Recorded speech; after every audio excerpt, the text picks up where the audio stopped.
This is one of the biggest mistakes writers make all the time. They're like, I think the melody in the second verse should be totally different. Like, what?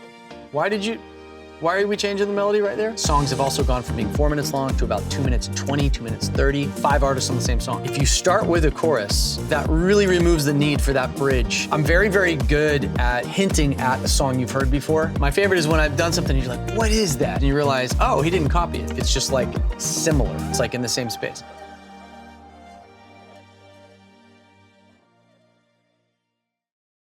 There's no formula for coming up with a great melody from thin air. Like, I did this on the fly. I'm not borrowing or stealing the melodies from any other songs. I didn't reference a song before I came in here today. I didn't reference a song while I was writing.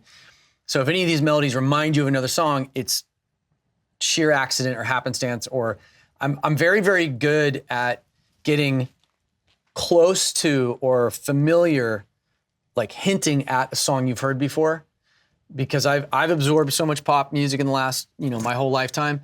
So I'll end up coming up with a melody where you can't put your finger on it, and that's my favorite. My favorite is when I've done something and you're like, what is that?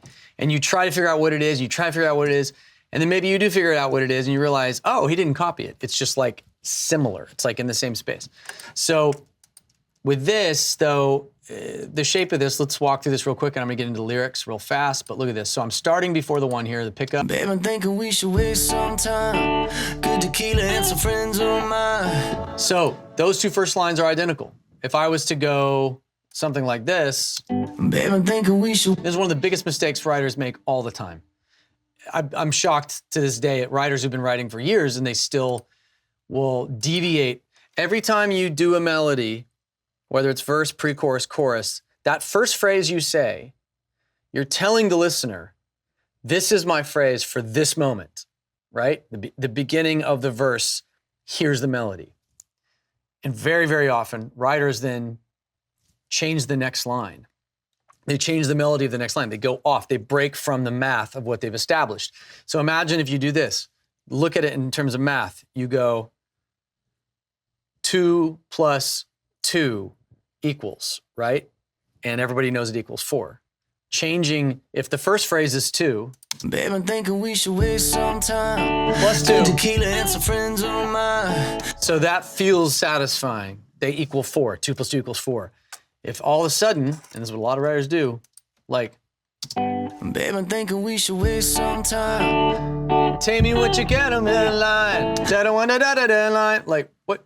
Why are we changing the melody right there? You've already had a melody. Why are we deviating from it? And then it overcomplicates the phrase of the whole verse.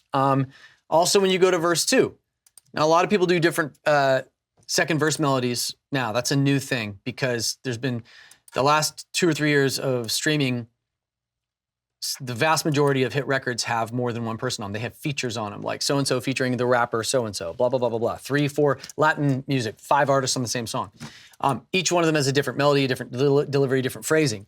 So now what a lot of artists are doing, they don't know that they're doing it or not thinking about why they're doing it. They're like, I think the melody in the second verse should be totally different. Historically, in pop songwriting, modern songwriting, the shape and the shape of the melody of verse 1 is identical to the melody of verse 2. Typically, in modern pop, you would deviate. At some point in verse 2, you do one little thing that's different.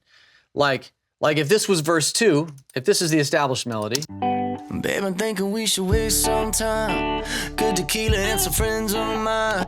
Then if we were, traditionally, you would go in verse 2, you'd keep it kind of the same. Like you'd change one little thing, like, babe, I think we should waste some time. Good tequila and a glass of wine.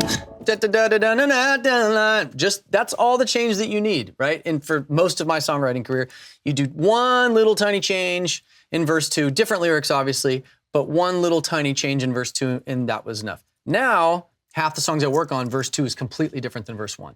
So a lot of the typical math of pop in melodic shape has kind of been suspended right now because of all the features. So you might have a pop artist, you might have Charlie Puth, or you might have a Selena Gomez, where the first verse is what it is. Second verse, she deviates completely.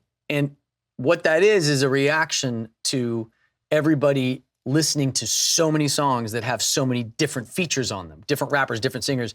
So now a lot of artists, in a way, when you change the melody in verse 2, if you attack it with a completely different melody, in the weirdest way, you're featuring on your own record. And that's really what that is. It's like a kind of like, well, I'm not gonna have Cardi B come in and rap on this, but I'm gonna sing verse 2 in a more like rap cadence, like what Cardi B would do or something like that. That's a very modern way to do pop records. And speaking of starting with a chorus, half the hit songs out right now on Spotify globally start with the chorus because people's attention spans are that big. Songs have also gone from being 4 minutes long to about 2 minutes and 20, 2 minutes 30, which is anything between 2:15 and 2:45 is the sweet spot for streaming and radio. So keep that in mind too. And as a result of that, the middle 8 or bridges have pretty much gone bye-bye. Like they don't really exist anymore. Like they can, but like, perfect example, I think Mood, look at Bozzy, Mine. It's 2 minutes and like 5 seconds, no bridge. You look at Mood, no bridge. Like verse, chorus, like intro, chorus, and if you do an intro chorus and you're doing a pop record and you're somewhere between, let's say, 90 beats a minute and 140 beats a minute, if you start with a chorus, that really removes the need for that bridge. At that point, you're gonna have the chorus 4 times and that's too much. So you go intro, chorus, verse, pre-chorus, chorus, verse, pre-chorus, chorus, chorus, out. And that's the shape of like a modern record. That's gonna land you right around 2 minutes 40, 2:50, something like that, which is perfect. This song, with any luck, will be about 2 minutes 30, 2 minutes 40.